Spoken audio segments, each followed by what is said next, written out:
Hello, welcome to Minecraft Let's Play episode 5. Today we're going to be talking about storage, more specifically auto storage, and this is what we're going to be building.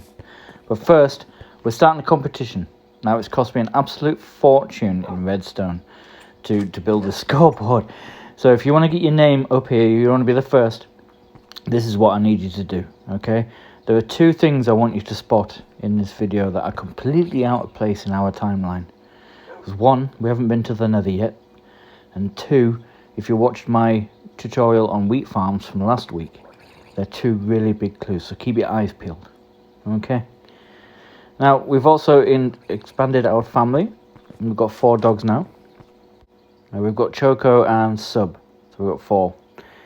Now, I was out killing skeletons the other night, and I rescued a villager, a zombie villager that I rescued.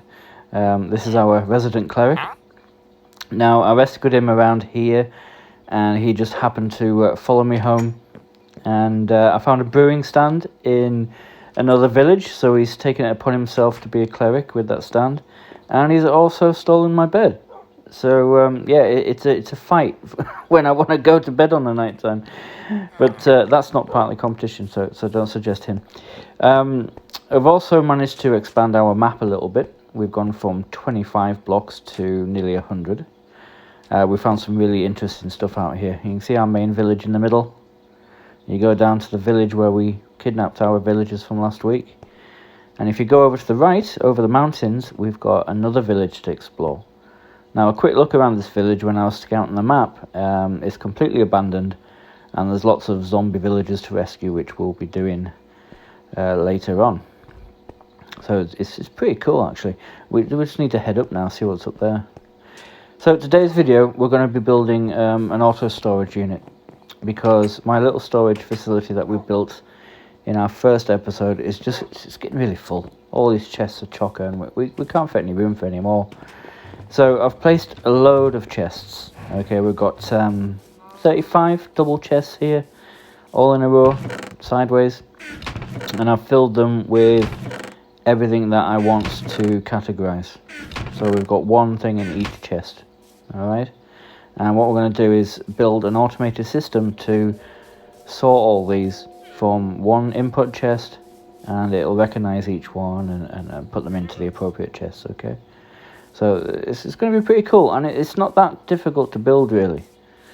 The materials we're going to need, we're looking for a lot of chests. Okay, probably another 70.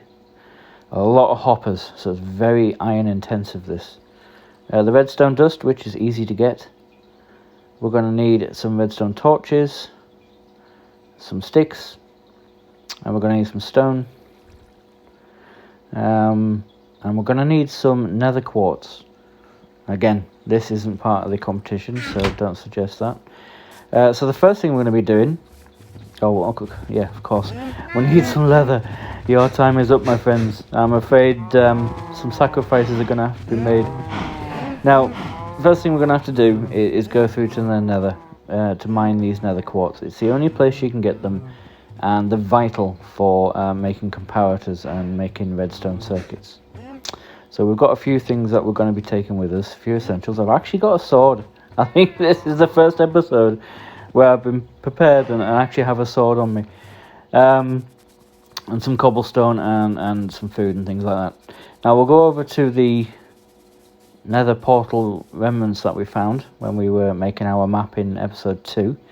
I've managed to fix it with the obsidian that was lying around.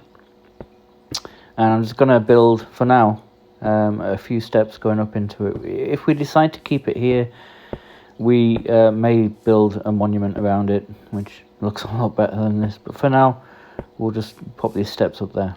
Now, we're going to need a flint and steel. So the flint you actually get when you mine gravel, and the steel's just iron that you mine, okay? And you've got to light it by hitting it on the inside, not the outside. And that's our nether portal lit.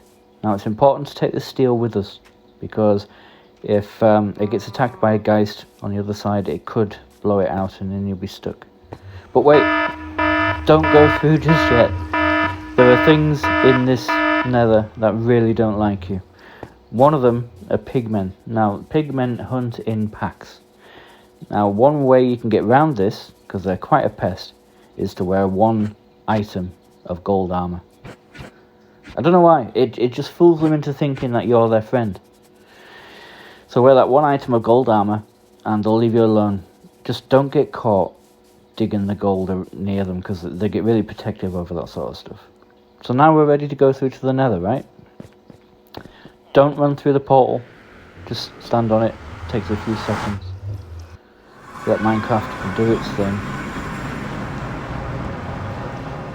And then we're here. Now it looks completely different to the overworld, and it is very dangerous.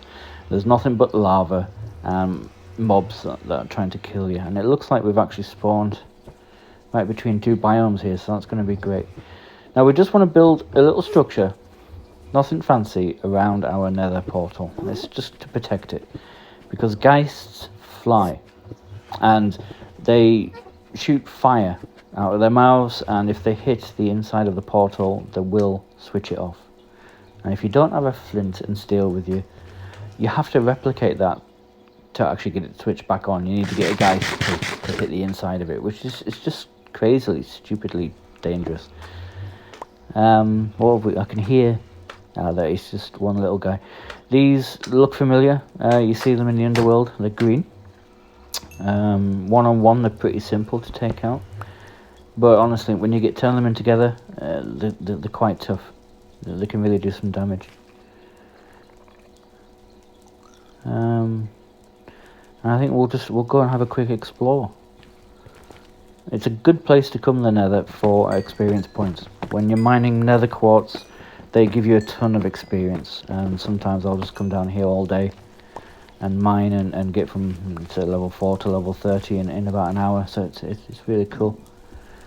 You've just got to be careful in the Nether, because lava literally runs at the speed of water in the overworld. It's not as easy just to simply walk away from as it is in the overworld. Oh, we've got some pigmen. They'll leave us alone. Like I said, pigmen get really... Whoa! We've got a geist somewhere. Where is he? Like I said, pigmen get really territorial over their gold, so if they catch you mining it, they will come and attack you, even if you are wearing gold armor. But where's this geist? I heard him, and he attacked me, although he missed. Don't really want to be fighting a geist right now. That's what we're looking for, the Nether quartz there. But this geist is hanging about somewhere. The best way to fight a geist is to bring a bow with you. An infinity bow with some extra power on it is great. You can knock them down with a couple of shots. They fly, so they're quite hard to get with a sword. I don't know where he's gone. Right, we're gonna have to take out... Oh, he's there. That's a geist. They look fairly harmless. And oh god, and they're gonna have to take out these guys. And they sound creepy, but they are quite dangerous actually. And these things, you know, you kill them and then they multiply, but they do get smaller each time to the point where they do die. But they do gang up on you, and they're quite dangerous. So it's oh my god, yeah, they just run away and regroup. Give yourself some space so you can kill them off. They do die eventually. There's just so many of them. That's the problem. And we're just got to watch out for this geist. He's got to be around somewhere. He's not going to leave us alone just because we're engaged in battle. Oh, he's there. Right. Yeah, we didn't come here to kill him. We don't have a bow. I'm always underprepared. I mean, what the hell? Oh, a direct hit from the geist. No, on fire. Right, just run. There's no water sources around here. We're just gonna have to hope it goes out before we die. I think we'll hide back in our little house. This is exactly what this place is for, to protect us and the Nether portal. And make sure you've got plenty of food with you. Let that hunger go right up and let our energy go up. But I think, no, he's still hanging about. We're just gonna do some mining. We're just gonna go where it's safe. and go into the side of this cliff here. We'll grab any gold we can find. It always comes in handy, this stuff. But what we're really looking for are nether quartz. Nether quartz will make our comparators, which will be part of our redstone circuits to make this auto storage function. Like I said, look, you see how quick that lava moves? That's at normal speed, and if you're under that, you don't get much notice at all. Oh, there we go. There we go. We've got our first nether quartz, so we'll work over to that, and we'll get as much of this as there is. Take out gold as well, I think. I mean, it's pretty common, the gold and nether quartz here, so it's really not that hard to get quite a few stacks.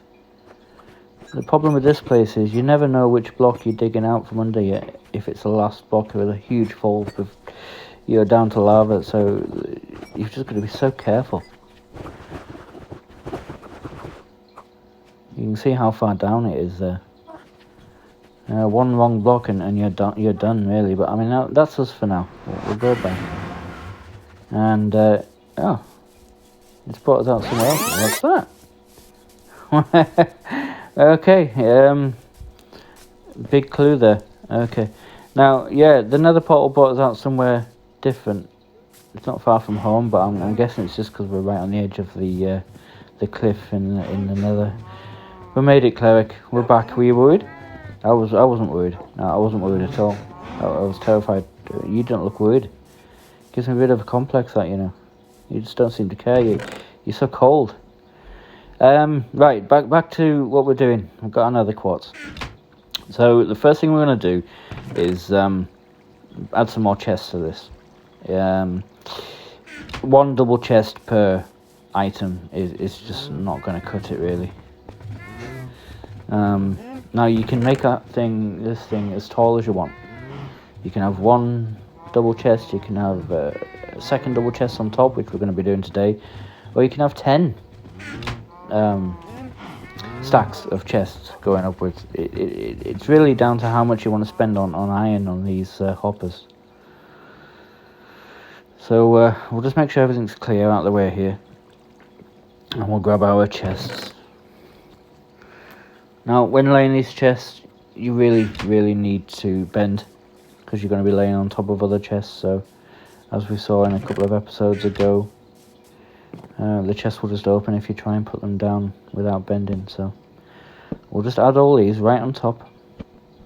And the reason why we do them sideways is to keep the profile as small as possible. You only need to see one side of this chest. You don't need to see the whole lot, so it just keeps it compact. But I mean, you can start these off with 4 chests. You could have 100 or 200 or 1,000. It just depends again on how much time and effort you want to put into it. Now, we'll leave this corner open because I've got plans for that corner. And we've got a whole stack of chests here. So one of the things we need to do is to label these things, so we know what's in each one. I don't expect you guys or myself to memorize them all. And it's a time I haven't been looking forward to. We need a lot of leather to make item frames like we did with the map. I'm sorry, guys. I'm really sorry. Oh, I just hate this bit. I know they're not real, but they make me feel so guilty. All the baby ones have escaped, so don't kill the baby ones. They don't give you anything. We'll put them back in, and I'll feed them all. And it's a complete waste of wheat, but we've got plenty. But it'll make me feel better if I don't see any baby cows left in there. Right, they're happy. Look, they've been slaughtered, but the ones that survived have got love hearts going. Right, where were we? Item frames. That's what the sticks are for. Sticks and leather. I do love this sword I've got now, though. It actually cooks the beef as you go. So we've got a stack and a bit of cooked beef there. Amazing. We're going to need 33. And we've got 32. We need more sticks. And yep. what am I doing here? Right, okay. So we need a few more, or one more, but I'll take a few. They always come in handy. Now we're going to place this on the top one. Take two. We'll place this on the top one. Okay, I'm flustered from all the slaughtering. And then we're going to open the chest and take out what we're going to be using. Pop one in the item frame. And boom. 100 times better than a sign. I mean, without question. You don't even have to be able to read. And then we just need to repeat this over every one, which I've just done. So straight away that looks pretty cool, right? You can see every single item that we're going to be sorting into these chests. Oh, little baby dog. Where did you come from? Next thing. Okay, we need hoppers. And a lot of hoppers. Well, I mean, for an auto farm that's 2 chests high like this, 4 single chests, 2 double chests per item, we're going to need 4 hoppers for each item. So it's quite an expensive build with iron. But we're going to bend down, put these hoppers on the back, facing in to the chests. Okay, so you want to make sure that they're actually pushing. The bottom of them's aimed at the chests, and these are going to fill the chests. They'll start off with the bottom one, and when the bottom chest is full, they'll start automatically putting it in the second one up. And then we need a row of block, a row of redstone torch. Easy. And then we're going to make a T shape out of these blocks. And this is where we're going to put our comparators and repeaters, okay? So this is where the nether quartz came in. We need to make 1 comparator for every single material that we're using, so, 33. And we want to just jump up on the top, facing away. We want to put the comparator facing away from the hoppers. And then the hopper needs to link onto the back of the comparator. Very important. Not into the hopper below, onto the back of the comparator, and you'll see it's angled forwards like that. Next thing we need to do is get some redstone repeaters. Because at the minute this circuit will just detect 1 block going into the hopper and 1 block only, so we need this to repeat over and over and over again for thousands of blocks.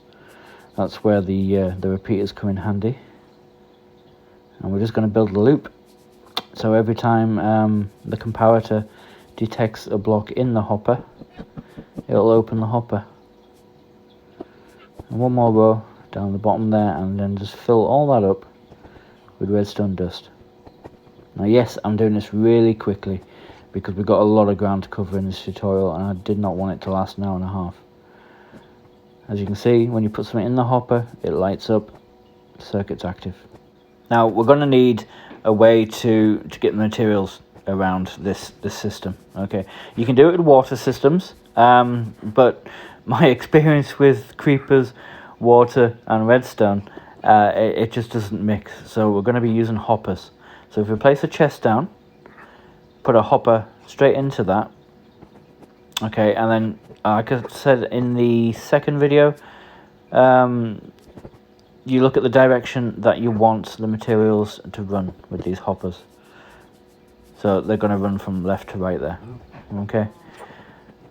And then we're going to have to get any solid block and put it in an anvil and rename it.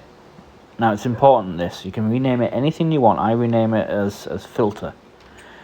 Because that's going to be its primary role, really. It's to filter all the different blocks through and identify the 1 block that we want in that particular chest. Now, the block with the name of filter does not exist anywhere else in this world. So this is what's going to make the system work. So if you go to the 3rd hopper up, the one that's attached to the comparators, and you open that hopper, we're going to want to put 1 of these filter blocks in the first 4. Just 1, don't cheat, otherwise it won't work, just 1. And then put a stack of what material you want it to recognize in the last hole. Now that's going to go down to 41. And that's our filtration system set up. So that hopper will only open up when it sees leather going into it. Now it's really important that you follow that step exactly. 1, 2, 3, 4 filter blocks, 1 in each, and a stack of the item that you want to collect in that particular chest. And that's it. If you follow that, it'll work without any problems. If you try and cheat by putting 5 filters in each so you don't have to use as much of the materials, it's not going to work. It will work for a bit, but it will break down. Okay, it's just the way the mechanics work. So I'll show you that again. We'll get some cooked beef, 3rd hopper up.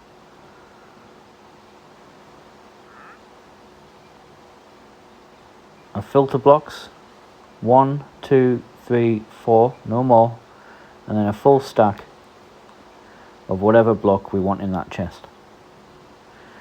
And when the materials pass on that 4th hopper, when they go over the top, from hopper to hopper to hopper, right from left to right, as soon as it finds the corresponding one, the hopper will let it drop through into our chest. So we just need to repeat the whole process again, over and over again, until you've done them all. So 1, 2, 3, 4, and then 1 full stack of carrots, and this is what we're going to put in this hopper. So you haven't got enough there, so it needs to be a full stack. There we go, and that will drop down to 41, and the system is done. Now I'm going to repeat this throughout the entire thing and put the rest of the hoppers up on the left hand side of the chests that we haven't done yet, and I'll see you when I've done that. Okay, I'm going to do every single last one and put those hoppers in behind these chests here. Right, so we're back, and I've done all the hard work. Put all the filters in, put all the hoppers in. I've put a chest up there for now, just so we can test our system. And if we put a sword in there, it'll travel all the way down here, because we don't have any swords in our filtration system. And it won't be picked up by any of the chests, and it'll pop in here. There we go. Now anything that we haven't put into the system, anything that we haven't designed to go into these chests, will end up in this one chest. So say for instance, if you didn't have potatoes going into the system and you put potatoes in, they would end up in the end chest. And we're going to test it with these emeralds. We'll pop them in.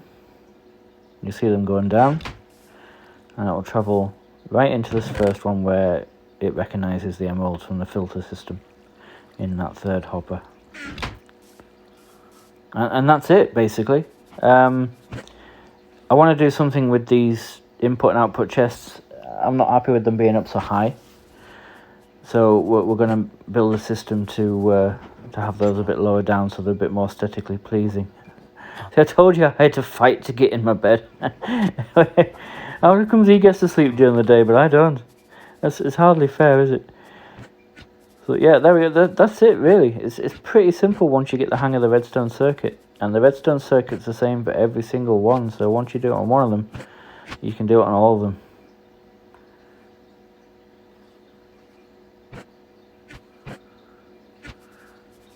And it just works perfectly every single time. You pop the redstone in there, go down to the redstone chest, in it goes. And you can literally, you know, I'll be putting a double chest on that input and firing all sorts of things through it. And it'll just sort them all out, because I'm inherently quite lazy when it comes to this. Now, we're going to build a system to bring that chest down. So we're going to use a dispenser. Now I want it directly underneath, but across one from our input. It's important to have it aiming upwards, and then we're going to have a comparator going away from it. That dog's still killing sheep. Never mind. And then go around the corner and put a repeater in, and around the corner again, and link that whole system together. So it's one big circular system. Okay, and what that'll do is when it detects something going into the dispenser, it will fire it out straight away. So now we're going to link a couple of chests to this dispenser, and it's quite simple to do with a hopper on the back.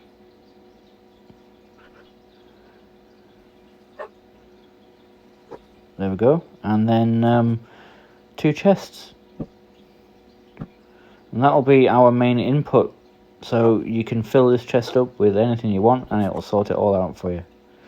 Anything it doesn't recognize will go into the end chest, which we're also going to repeat this process with. Now we need to get the materials from the dispenser into the top hopper. You can see that system just works perfectly there. Whatever you fire in just goes out the dispenser. Yep. So we're going to do this with water. You can't really avoid it on here. So we're going to put some glass blocks around it. Make like a little goldfish ball around this dispenser. If any of you have ever died in water or underwater and you've gone back to get your materials, you can see that they float. So we're going to make use of that mechanic here. So we'll just build this up right up to the top hopper.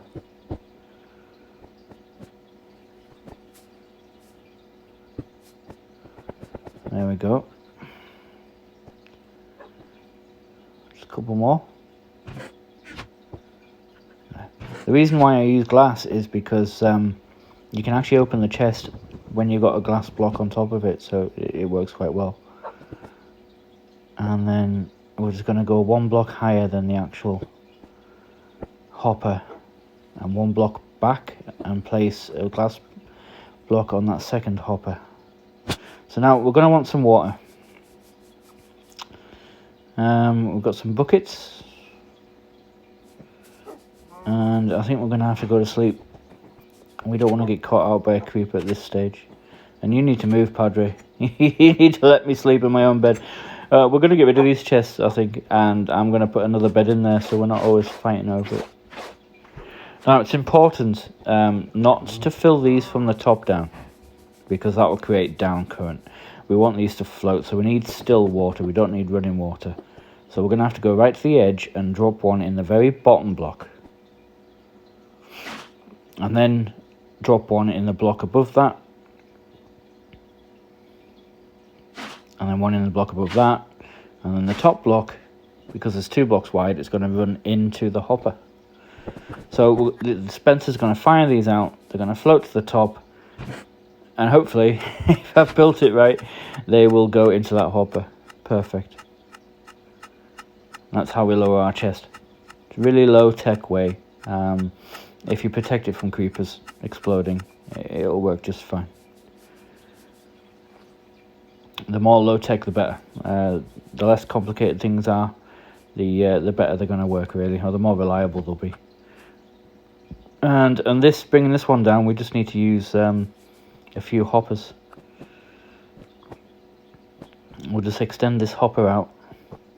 Remember, the way you put it is the way it travels, so you need to look towards the chest. Like that. And I think we're going to add another one just so that we can keep it looking the same as the other side. That's probably a good thing. Yeah, keep it looking identical. And then a couple down. And then we can we'll put our chest in and then we're done. Feels like I'm working backwards right now though, because I would normally do this at the very start. There we go. And we just got to link those onto the back of our chest. So a lot of iron spent, but it's a lot more reliable than using water systems over the entire thing. A lot safer. If a creeper was to blow up, at least it wouldn't take out the whole bloody thing. And that's it. You can see them going up, our sword. It's going to travel all the way across the top because we don't have any swords in our system, and come out in the exit. So everything that isn't in the sorting system that you put through will just go into that very, very last one there. Now, I've spent a bit of time doing all the aesthetic work and putting a building up around it. as you can see.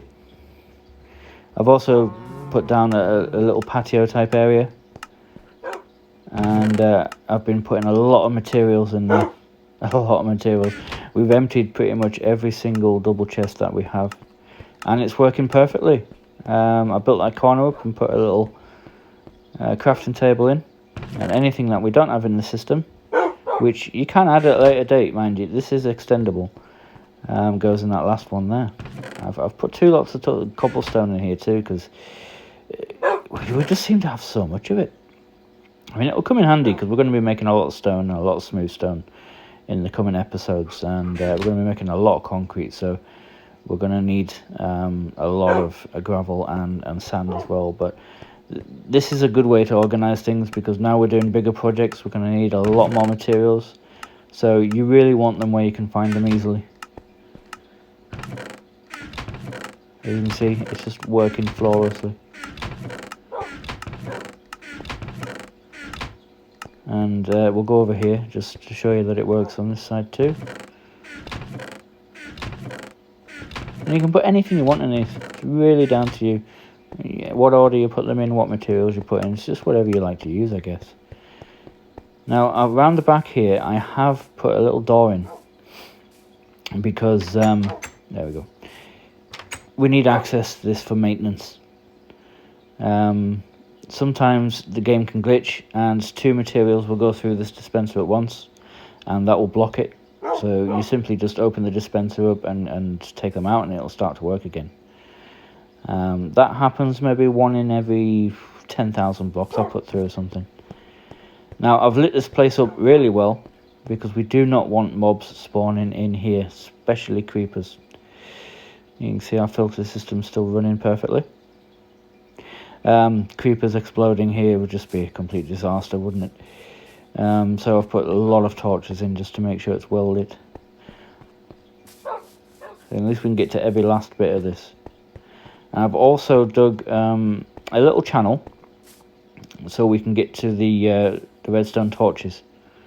I have seen the first few of these burn out after putting thousands or tens of thousands of blocks through it. I'm not entirely sure why that is. I'm not sure if redstone torches have... Hello boys, how did you get in? If redstone torches have a limited lifespan, I'm not too sure about that. I'm sure... Did I shut that door? I'm sure I shut the door on the way in. Can dogs knock down doors now? I mean, am I going to have to put a steel door in here? It's like that cat advert, you know, I can't remember the name of the cat food now. You shake the thing and the cats come through the wall. It's come with me, boys. You know.